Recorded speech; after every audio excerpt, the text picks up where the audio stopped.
Yes, we are on the road in California. This is Democracy Now!, democracynow.org, the War and Peace Report. I'm Amy Goodman. We're on a 100-city tour now at Stanford University in Palo Alto, California, heading to Santa Cruz tonight. Then we'll be in Los Angeles tomorrow night and heading through Northern California on the weekend. On Monday, we'll be in Salt Lake City, celebrating community media around the country. Well, on Monday, John Kerry became the first Secretary of State to visit Hiroshima, the Japanese city destroyed by a U.S. nuclear bomb on August 6, 1945. 3 days later, the U.S. dropped another nuclear bomb on the city of Nagasaki. Hundreds of thousands of Japanese people were killed. The United States is the only country to ever drop an atomic bomb. Kerry toured the Hiroshima Peace Memorial Museum, but offered no apology for the U.S. nuclear attack. He said Hiroshima was a gut-wrenching reminder the world should abandon nuclear weapons. Going through this museum was a reminder of the depth of obligation that every single one of us in public life carries. In fact, every person in position of responsibility carries, to work for peace, to continue the efforts that President Obama and other leaders came together to talk about in Washington a few days at the Nuclear Security Summit, to create and pursue a world free from nuclear weapons. Earlier this month, President Obama hosted more than 50 world leaders for his fourth and final nuclear security summit focused on efforts to lock down vulnerable atomic materials to prevent nuclear terrorism. Obama inaugurated the summit nearly 6 years ago after a 2009 speech in Prague laying out the goal of a world free of nuclear weapons. Despite both Obama's and Kerry's remarks, the United States has been quietly upgrading its nuclear arsenal to create smaller, more precise nuclear bombs as part of a massive effort that will cost up to $1 trillion over 3 decades. Well, a new report by the Alliance for Nuclear Accountability details the government's nuclear proliferation plan. For more, we're joined by one of the report's authors. The report is titled Trillion-Dollar Train Wreck: Out-of-Control U.S. Nuclear Weapons Program Accelerates Spending, Proliferation, and Health and Safety Risks. Marilia Kelly is Executive Director of Tri-Valley Cares, or Communities Against a Radioactive Environment, a partner organization with the Alliance for Nuclear Accountability. Welcome to Democracy Now! Thank you for having me. Talk about the significance of John Kerry being the first sitting U.S. Secretary of State to go to Hiroshima. Well, symbolism is important, so we certainly support that and support Obama. Excuse me, and support Obama going, but it can't be mere symbolism and photo op.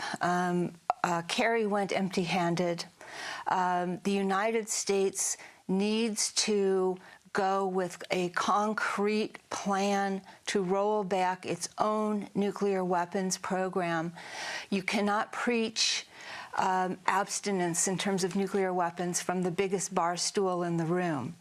And so we are pressing President Obama to go to Hiroshima, but to go with an announcement that he will cancel a new warhead and new cruise missile. Together they're called the long-range standoff weapon. As you noted, there's a $1 trillion plan over the next 30 years to upgrade every single part of the United States nuclear weapons stockpile. And right now, as we're speaking, at Livermore Lab, an hour 15 minutes from here, they're designing a new warhead, a particularly destabilizing new warhead to sit atop a new cruise missile. This long-range standoff weapon, if you think about what that name means, it means that an airplane will be able to stand off its intended target by thousands of miles, launch a smart nuclear weapon that will hug the terrain and be radar evading, and will arrive as a surprise nuclear attack. It is a weapon that goes beyond deterrence, no matter what you may think of deterrence, positively or negatively. It goes beyond deterrence. This is about nuclear war fighting. This is about potentially initiating a nuclear war. Additionally, the conventional version and the nuclear version will be indistinguishable. So if it is picked up on radar, a country will not know whether it's being attacked by a nuclear or a conventional weapon, and that could trigger a nuclear response if it's a nuclear-armed state. So we're actually in a very, very dangerous place, and the United States is initiating a new nuclear arms race because the other nuclear armed states, of course, when they look at our quote-unquote modernization program, are now beginning their own. So we need this to be rolled back. If Obama goes to Hiroshima, he needs to use that as an opportunity not to speak empty promises and rhetoric about an eventual world free of nuclear weapons, but to make concrete proposals about how the United States is going to take steps in that direction and how we're going to change course, because right now we're taking giant steps in the opposite direction. What is the trillion-dollar train wreck, Marilia Kelly? It is a plan that would upgrade every single nuclear weapon in the U.S. arsenal. It will design new nuclear weapons. I talked about one, the long-range standoff warhead. We're also designing a new nuclear bomb that will be forward deployed in NATO countries called the B-6112.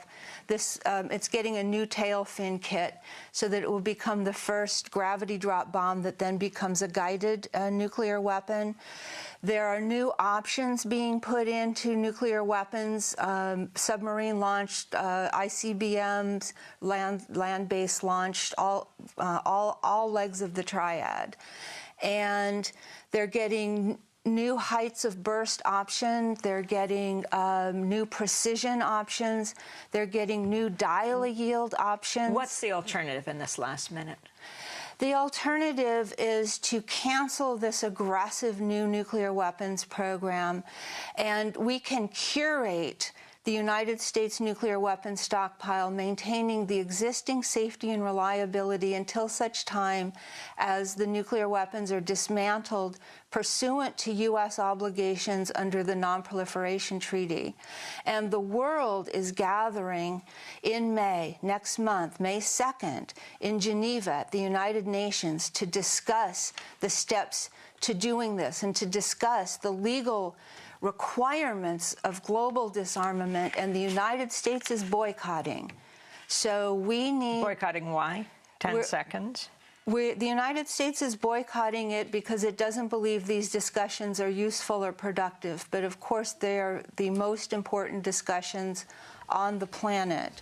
And we need to close the legal gap, and we need to actually get the United States and all of the other nuclear weapon states to live up to their obligations under the Non-Proliferation Treaty. Marilia, we're going to link to your report at democracynow.org, Executive Director of Tri-Valley Cares, or Communities Against Radioactive Environment. That does it for our show. We'll continue the discussion and post online at Democracy Now! Tonight, Santa Cruz at the Rio Theater, tomorrow at Claremont, at Pitzer, and then back to Los Angeles. Then we'll be in Santa Rosa, Willits, and Redway, Sunday in Davis, Chico, and Berkeley, before heading Monday to Salt Lake City. I'm Amy Goodman. Thanks for joining us.